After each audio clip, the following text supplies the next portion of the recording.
नमस्कार, welcome to hashtag study education. इस video में हम जनरल स्टडी के अंतर्गत आधुनिक भारत के इतिहास का रिवीजन कंटिन्यू करेंगे, जो कि विभिन्न परीक्षाओं के प्रीवियस ईयर क्वेश्चंस की सीरीज है, जो आने वाले सभी कॉम्पिटिटिव एग्जामिनेशंस में आखिरी दिनों में रिवीजन करने के लिए महत्वपूर्ण साबित होगी। फ्रेंड्स, इस वीडियो में हम मिनिमम समय में मैक्सिमम क्वेश्चंस कवर करने की कोशिश करेंगे। चलिए रिवीजन शुरू करते हैं। पहला टॉपिक है यूरोपीय कंपनियों का आगमन। प्रश्न है, वास्को डी गामा कालीकट तट पर पहुंचा था। यह 20 मई 1498 को कालीकट के तट पर पहुंचा था। आगे देखते हैं, पुर्तगाली उपनिवेश का प्रथम वायसराय भारत में था, तो इसका नाम है फ्रांसिस्को दा अल्मीडा। आगे है, वास्को डी गामा का कालीकट में स्वागत किसने किया था, तो इसका आंसर है जमोरिन ने। सूची 1 सूची 2 से सुमेलित है। वास्को डी गामा पुर्तगाल देश से संबंधित हैं। क्रिस्टोफर कोलंबस स्पेन से, कैप्टन कुक ग्रेट ब्रिटेन से, तस्मान हॉलैंड से। आगे है, भारत में पुर्तगाली शक्ति का वास्तविक संस्थापक कौन था, यह अल्बुकर्क था। आगे है, पुर्तगालियों ने भारत में प्रथम दुर्ग का निर्माण किया था, यह कोचीन में किया गया था। मध्यकाल में सर्वप्रथम भारत से व्यापारिक संबंध स्थापित करने वाले कौन थे, ये थे पुर्तगाली। आगे है, भारत में प्रथम सामुद्रिक व्यापारिक केंद्र किसने स्थापित किया था, यह पुर्तगालियों द्वारा स्थापित किया गया था। अगला प्रश्न है, बंगाल की बांदेल, चिंसुरा, हुगली तथा श्री रामपुर फैक्ट्रियों में से कहां पर पुर्तगालियों द्वारा फैक्ट्री की स्थापना की गई थी, यह हुगली में स्थापना की गई थी पुर्तगालियों द्वारा। आगे बढ़ते हैं, पांडिचेरी के संदर्भ में सही कथन है, पांडिचेरी पर कब्जा करने वाली पहली यूरोपीय शक्ति पुर्तगाली थे। आगे है, हुगली को बंगाल की खाड़ी में समुद्री लूटपाट के लिए किसने अड्डा बनाया था, यह पुर्तगालियों द्वारा बनाया गया था। कलकत्ता का संस्थापक कौन था, तो जो कलकत्ता का संस्थापक है वह जॉब चारनाक था। आगे देखते हैं, भारत में यूरोपीय शक्तियों के प्रवेश के संदर्भ में कुछ कथन दिए हैं। अंग्रेजों ने अपना पहला कारखाना दक्षिण भारत में मछलीपट्टनम में लगाया। पूर्वी भारत में अंग्रेजी कंपनी ने 1633 में उड़ीसा में अपना पहला कारखाना लगाया। डुप्ले के नेतृत्व में फ्रांसीसियों ने 1746 में मद्रास पर कब्जा किया था। आगे देखते हैं, भारत के साथ व्यापार के लिए सर्वप्रथम संयुक्त पूंजी कंपनी आरंभ करने वाले लोग कौन थे, तो ये थे डच। सही कथन देखते हैं, डचों ने पुर्तगालियों को पराजित किया और आधुनिक कोच्चि में उन्होंने फोर्ट विलियम का निर्माण किया। भारत में ईस्ट इंडिया कंपनी की सफलता के कारण क्या कह सके, तो इनकी जो सक्सेस के पीछे क्या सीक्रेट थे, तो ये देखते हैं। भारत में राष्ट्रीय भावना की कमी थी, यानी जो इंटरनल कोऑर्डिनेशन है इंडिया के लोगों के भीतर वह उस समय बिल्कुल नहीं था। आपसी सामंजस्य की कमी थी। कंपनी की सेना को पश्चिमी प्रशिक्षण मिला हुआ था तथा उनके पास मॉडर्न टेक्नोलॉजी के जो सोफिस्टिकेटेड वेपन्स हैं, यानी अत्याधुनिक हथियार, वो कंपनी के पास थे। और भारतीय सैनिकों में राष्ट्रीय भावना का अभाव था, जिसके फलस्वरूप कोई भी जो भी उन्हें अच्छी सैलरी, अच्छा वेतन और अच्छे पर्क्स देता था, वह उनकी सेवा ले सकता था।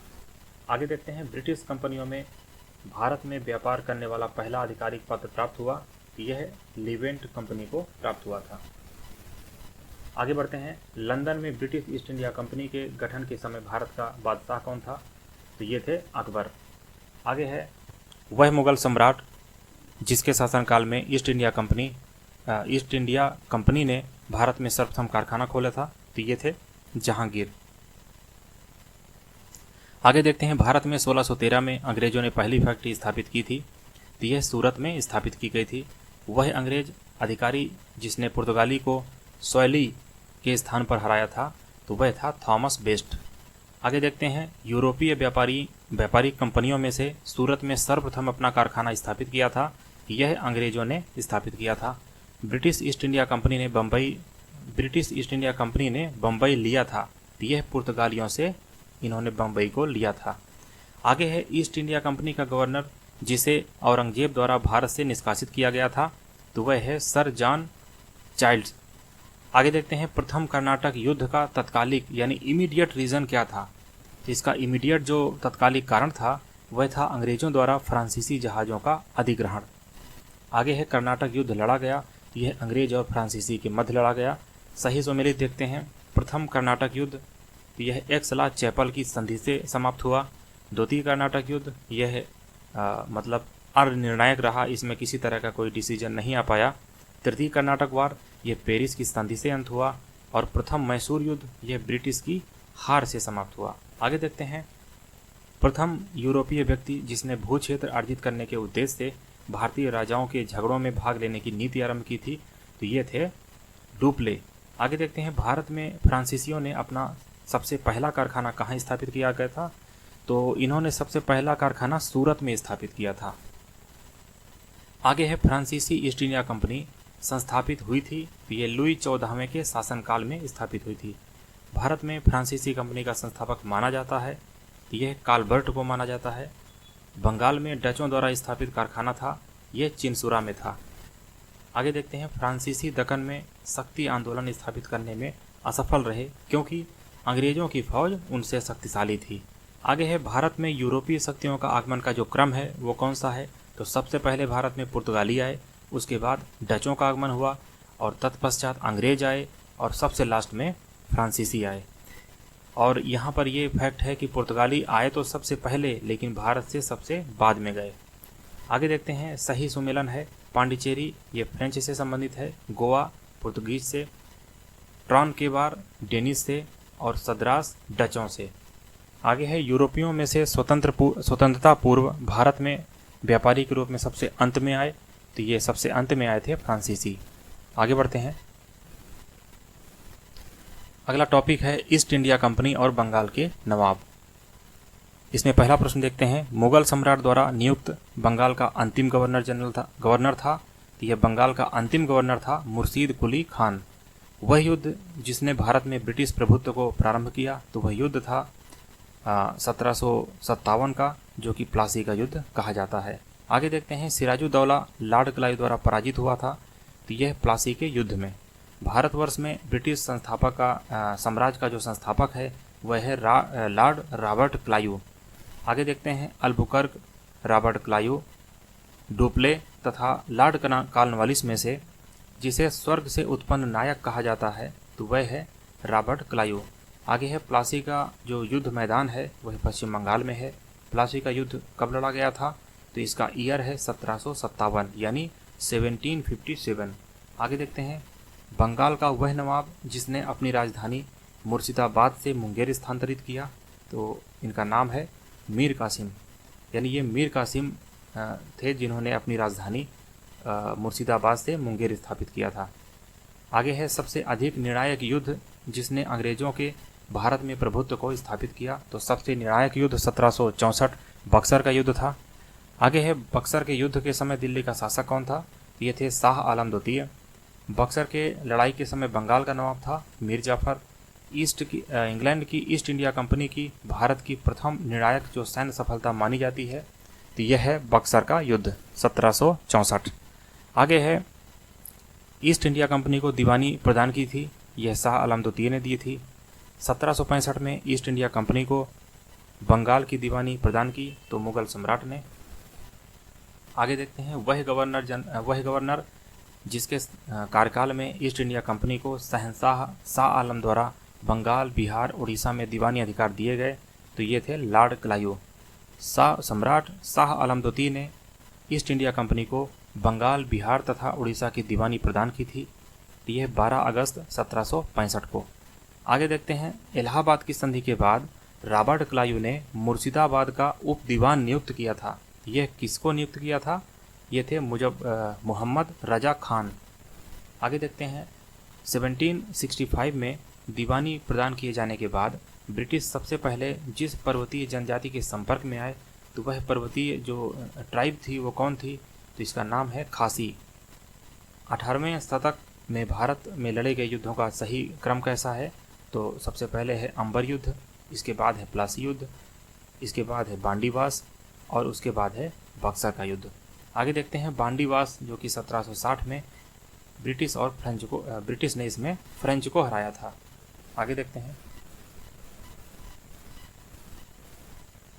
सही सुमेलन है यहाँ पर, बक्सर का युद्ध मीर कासिम विरुद्ध ईस्ट इंडिया कंपनी, बांडीवास फ्रांसीसी और ईस्ट इंडिया कंपनी के बीच में, चिलियांवाला का युद्ध डलहौजी के विरुद्ध सिख थे, और खुर्दा का युद्ध निजाम के विरुद्ध मराठा थे।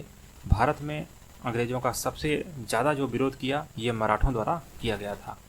आगे देखते हैं क्षेत्रीय राज्य, जिसके अंतर्गत हैं पंजाब और मैसूर। इसमें देखते हैं रणजीत सिंह किस राज्य से यानी रणजीत सिंह के राज्य में सम्मिलित था, तो यह श्रीनगर है। रणजीत सिंह किससे संबंधित थे, तो इनकी जो मिसल का नाम था वह है सुकरचकिया मिसल। आगे है महाराजा रणजीत सिंह के राज्य की राजधानी थी, तो ये लाहौर है। रणजीत सिंह ने सुप्रसिद्ध कोहिनूर हीरा प्राप्त किया था, तो इन्होंने शाह शुजा से प्राप्त किया था। और यहाँ पर एक स्टेटमेंट है, ईश्वर की इच्छा थी कि मैं सब धर्मों को एक निगाह से देखूं, इसलिए उसने दूसरी आंख की रोशनी ले ली। तो यह कथन किसने कहा था, तो ये था महाराजा रणजीत सिंह का कथन। आगे देखते हैं महाराजा रणजीत सिंह ने के उत्तराधिकारी कौन थे, तो ये थे खड़क सिंह। सिख राज्य का अंतिम राजा कौन था, ये दलीप सिंह है। पंजाब के पूर्व महाराजा दलीप सिंह के विषय में 23 अक्टूबर 1893 को उनका निधन पेरिस में हुआ और नासिक में उनकी अंत्येष्टि हुई। उन्होंने कभी भी सिख धर्म नहीं छोड़ा, वह कभी भी रूस नहीं गए। में से कौन से कथन सही हैं, तो इनमें से 23 अक्टूबर 1893 को उनका निधन पेरिस में हुआ, यह कथन सही है। आगे देखते हैं पंजाब के विलय के पश्चात पंजाब पर शासन करने के लिए तीन की परिषद के सदस्य थे, ये कौन कौन थे, यानी प्रश्न एक बार रिपीट करते हैं। पंजाब के विलय के पश्चात पंजाब पर शासन करने के लिए 3 की परिषद के सदस्य थे, ये थे sir Henry Lawrence, John Lawrence और चार्ल्स ग्रेविल मानसेल। आगे देखते हैं प्रथम आंग्ल मैसूर, जो कि 1766 से 1769 के बीच हुआ, तो इसमें कौन विजयी हुए थे, तो इसमें हैदर अली की जीत हुई थी। आगे देखते हैं ब्रिटिश जनरल जिसने हैदर अली को पोर्टो नोवो के युद्ध में हराया था, तो ये थे सर आयर कोट। टीपू सुल्तान ने अपनी राजधानी बनाई थी श्रीरंगपट्टनम में। वह भारतीय शासक जिसने विदेशों में आधुनिक पद्धति से दूतावास स्थापित किए थे, तो उसका नाम है टीपू सुल्तान। आगे देखते हैं टीपू सुल्तान ने ब्रिटिश सेना को 1780 में कहाँ पर हराया था, तो इन्होंने पोलीलुर में हराया था। अंग्रेजों ने श्रीरंगपट्टनम की संधि की थी, तो ये टीपू सुल्तान के साथ की थी। टीपू सुल्तान अंग्रेजों के साथ युद्ध में मारे गए, तो ये 1799 में मारे गए। चलिए यहाँ पर कुछ युग्म सही सुमेलित हैं।